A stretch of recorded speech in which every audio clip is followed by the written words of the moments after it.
Every time I look in the mirror, I feel like I don't belong in this world.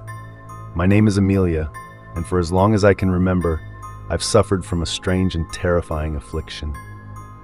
I'm not blind. For me, everything seems normal, but every time I look in the mirror, all I see is the back of my head. The only upside to my problem is that it makes brushing my long blonde hair easy, but apart from that, it feels like a curse. The older I get, the worse I feel about it. It's really hard for me to explain it. People see me, but when they try to explain to me what I look like, the words they use to describe me don't seem to exist. It's the same for photos and even drawings of me. For one of my birthdays, my mother hired an artist to draw a portrait of me. My mother thought it would work. She figured if people couldn't paint me with words, they could capture my true appearance on canvas. The painter she hired was really talented and was famous in our town for being an amazing portrait artist. It didn't take long to see the frustration in the painter's eyes as she sat there for hours trying to draw me. By the time she was done, she had 4 beautiful pictures of the back of my head. Family photos were the worst and the most painful for me. Any of the family photos that made the wall had my family smiling proudly at the camera, but all you saw of me was the back of my head. I usually opted out of taking photos. It gets too depressing for me. It kind of feels like I don't exist. I'm present, but I don't have an identity. I've been seeing doctors for years, but no one ever gave me an answer for what might be causing this. I've had brain scans, which always came back normal. I've seen countless psychologists, but they say I'm not crazy because if that was the case, then everyone else would have to be crazy as well. The few photos and portraits of me prove it's not just in my head. I always struggled with the sense I didn't belong in this world. I always had a distorted view of the world.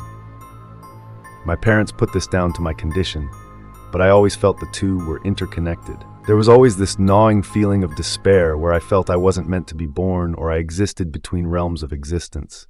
My mother told me it was normal to feel like that it was your typical teenage existential angst. But for me, it went a lot deeper than that. It wasn't hormones or a brain injury or mental defect. For me, it was a terrifying waking nightmare. When I was 17, I had my first school dance, and despite everything, I was excited. My best friend Lily helped me pick out a beautiful dress, a deep blue gown that complemented my long blonde hair. I felt almost normal for once, laughing with her as we styled each other's hair. For a brief moment, I allowed myself to believe I could blend in with the other girls, that maybe tonight I wouldn't feel so out of place.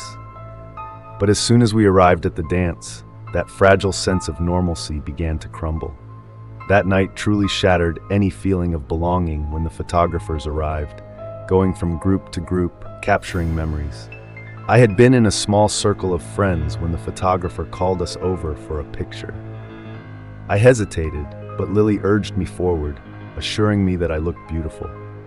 We lined up, and for the first time in years, I hoped desperately that maybe this time it would be different. Maybe tonight I would appear like everyone else. But when the photo printed out and made its way around the group, there it was again, the back of my head, while everyone else stood smiling and radiant. The laughter and excitement in my group died, replaced with awkward silence. Lily tried to comfort me, saying it didn't matter, but I couldn't bear it anymore. I slipped out of the dance hall, walking home alone. That night solidified the isolation I'd felt for years, but now it was worse. It wasn't just that I felt different, it was that I could never escape it. No matter how hard I tried to fit in, to be seen like everyone else, my reflection would always betray me. By the time my 18th birthday came around, the feelings of not belonging had all but consumed me. I had spent the entire night hunched over my desk, writing out my farewell letter to my family. My hands shook as I tried to explain the inexplicable, how living like this, always feeling out of place, was unbearable. When I finally finished, I folded the letter neatly and left it on my nightstand. Taking one last look in the mirror, I silently begged for something, anything that would give me a reason to stay. But all I saw was the back of my head, cold and distant, hiding what I was about to do. My father's gun felt heavy in my hand as I pressed it to the roof of my mouth. Without hesitation, I pulled the trigger. I expected darkness, but instead, I woke up in my bed. For a moment, I thought the gun had misfired. But there was no blood, no pain, no damage to my face. Everything was eerily calm. I scrambled out of bed and rushed to the mirror. When I looked, I froze. A girl stared back at me, wide-eyed and confused, but it wasn't the back of my head, it was me. For the first time, I was seeing myself, a real face. She looked so unfamiliar, yet undeniably me.